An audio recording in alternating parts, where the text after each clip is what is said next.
മലയാള സിനിമയിലെ ഏതു കാലഘട്ടത്തെയും മികച്ച ചിത്രങ്ങൾ സമ്മാനിച്ച കൂട്ടുകെട്ടാണ് സിബി മലയിൽ ലോഹിതദാസ് മമ്മൂട്ടിയെ നായകനാക്കി ഒരുക്കിയ തനിയാവർത്തനം ആയിരുന്നു ഈ കൂട്ടുകെട്ടിൽ പിറന്ന ആദ്യ ചിത്രം.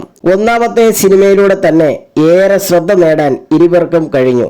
പിന്നീട് അങ്ങോട്ട് കിരീടം, ചെങ്കോൽ, ഭരതം, ദശരഥം തുടങ്ങിയ ഒന്നിച്ച ചിത്രങ്ങളെല്ലാം വലിയ വിജയത്തോടൊപ്പം കലാമൂല്യം കൊണ്ടും ചർച്ച ചെയ്യപ്പെട്ടു.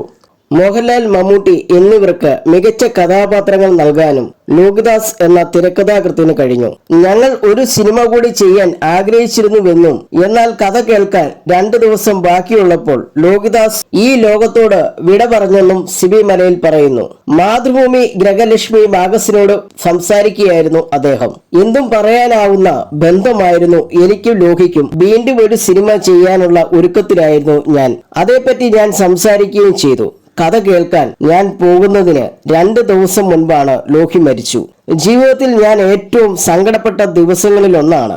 മറികടക്കുക എനിക്ക് അത്ര എളുപ്പമായിരുന്നില്ല. അതേ വ്യാപ്തിയിൽ പിന്നെ ഞാൻ സങ്കടം അറിയുന്നത് ദേവദൂതനിലാണ്. അന്നത് നടന്നില്ല.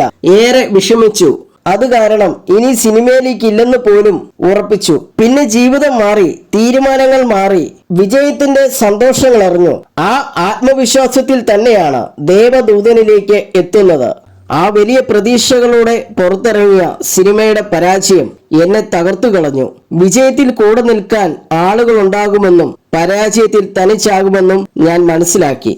സിനിമ വേണ്ടെന്ന് വെച്ച് മാറി നിന്നു. എന്നിലുള്ള വിശ്വാസം നഷ്ടപ്പെട്ടു. ആ ആത്മവിശ്വാസം പിന്നീടുള്ള സിനിമകളിൽ പ്രതിഫലിച്ചു. തെറ്റായ തീരുമാനങ്ങൾ എടുത്തു. പക്ഷെ 24 വർഷങ്ങൾക്ക് ശേഷം ദേവദൂതൻ പിന്നെ എത്തിയപ്പോൾ സന്തോഷമുണ്ട്. പല തലമുറകളിൽപ്പെട്ടവർ പുതിയ കാലത്തെ ആ സിനിമയെ കണ്ടു. തിയേറ്ററിലെ ആൾക്കൂട്ടത്തിനിടയിൽ ഞാനും കണ്ടു. എനിക്ക് ആത്മവിശ്വാസമുണ്ട്. എന്റെ നല്ല സിനിമകൾ വരാനിരിക്കുന്നതേ ഉള്ളൂ എന്ന ആത്മവിശ്വാസം സിബി മലയിൽ പറയുന്നു.